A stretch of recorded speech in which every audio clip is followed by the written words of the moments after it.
Salam əziz uşaqlar. Bu günlərin biz B, D, C, C hərfləri ilə bitən sözlərin tələffüzü haqqında danışacağıq. B, D, C, C hərfləri ilə bitən sözlərin tələffüzündə hansı hallar baş verir, hansı dəyişikliklər baş verir? Burada iki dəyişiklik baş verir.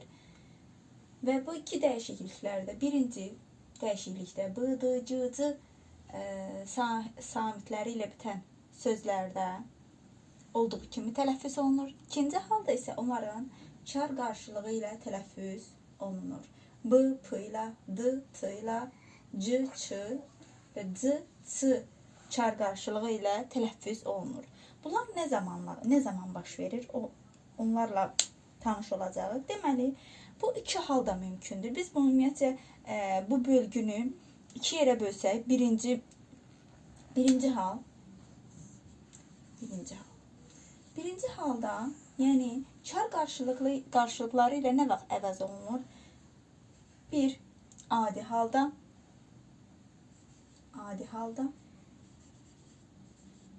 İki, samitlə başlanan söz gəldikdə. 3. Samitlə başlanan şəkilçi gəldikdə. Deməli, bu üç halda da B, D, C, C hərfləri ilə bitən sözlərin tələffüzündə çar qarşılıqları ilə əvəz olunur. Məsələn, çəkic. Adi hala baxaq. Birinci hala baxaq. Çəkic. Çəkic sözü adi haldadır. Tələffüz zamanı olacaq nə? Çəkic.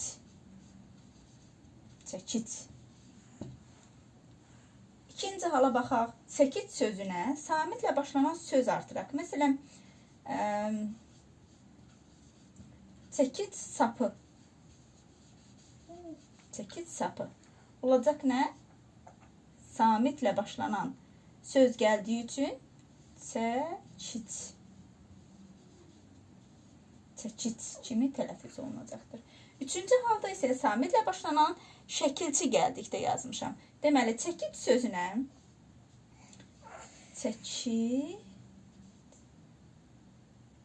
çəkicdən şəkilçisini artırsaq, olacaq nə? Baxın, samitlə başlanan şəkilçi artırdım. Nə olacaqdır? Çar qarşılığı ilə əvəz olunacaqdır. Çəkicdən kimi tələffüz olunacaqdır. Keçək ikinci hala.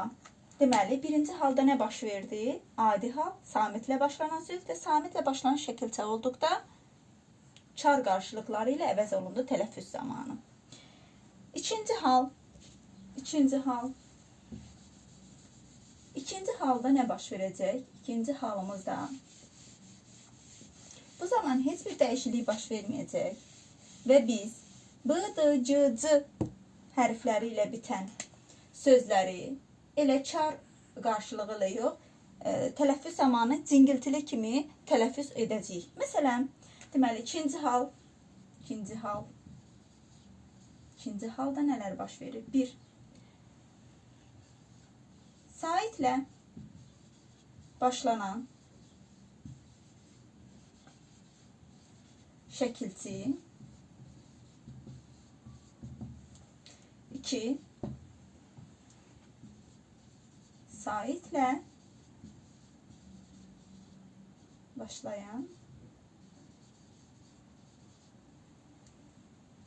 söz. Deməli, bunu yazın burada tam bilinsin.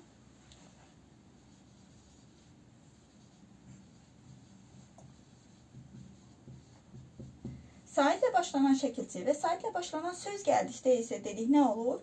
B, D, C, C hərfləri ilə bitən sözlər tələffüz zamanı elə cingiltili kimi səslənir. Məsələn, bayaq götürdüyümüz çəkic sözünü götürsək və Çəkic sözünün çəkic. Digər üç halda işlətdik. Birinci halın üçündə də işlətdik. İndi ikinci halın birinci və ikincisində də işlədək. Çəkic sözünə sair ilə başlanan şəkilçi. Çəkicimiz. İmiz şəkilçisi artırsaq. Şəxs əvəzliyinin